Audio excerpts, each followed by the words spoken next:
Welcome to editorial of the day presented by Topper IS Vijayanagar, Bangalore.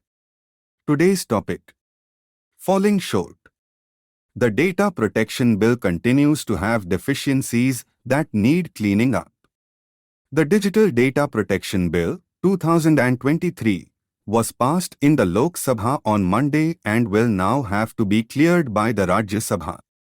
The fresh iteration, which has undergone a few drafts, seems to have incorporated suggestions made to its 2022 version, although it is not clear what the submissions were as the consultation process was not brought to light by the government. The highlight of the bill is the provision that personal data of an individual, the data principal, may be processed by an entity or a person, the data fiduciary, for a lawful purpose only after the consent of the data principal or for certain legitimate uses. These uses are situations where such data may be processed without obtaining the data principal's consent, such as by government agencies for providing licenses, welfare benefits, permits and services.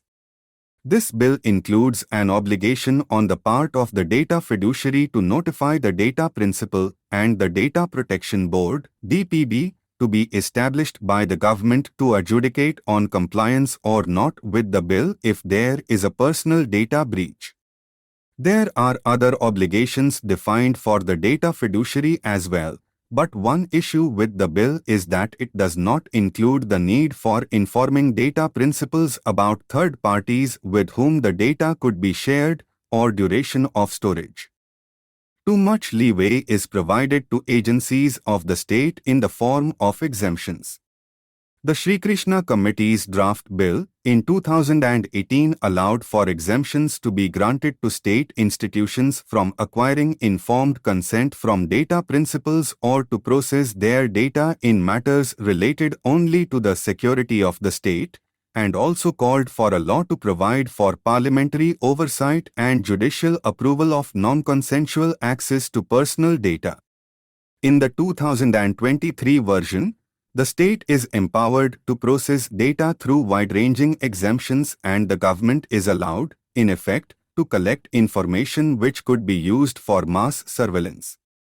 In overriding consent to be obtained by the state from the data principal for purposes of providing benefits, subsidies, and licenses, the bill also does away with purpose limitation using the data only for the specified purpose.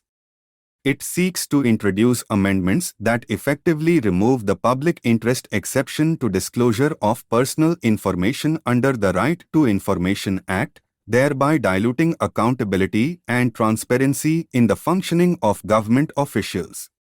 The bill also continues to retain a much weaker version of the Regulatory Data Protection Authority envisaged in the 2018 version in the DPE, which will only have adjudicatory and not regulatory powers, and whose members will be appointed by the union government.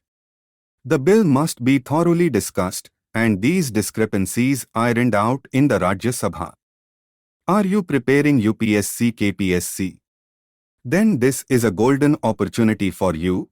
Topper IS chapter-wise test series is offered at a low cost of just 71 rupees. Only first 100 students will get chance. Every day 1 rupee is higher.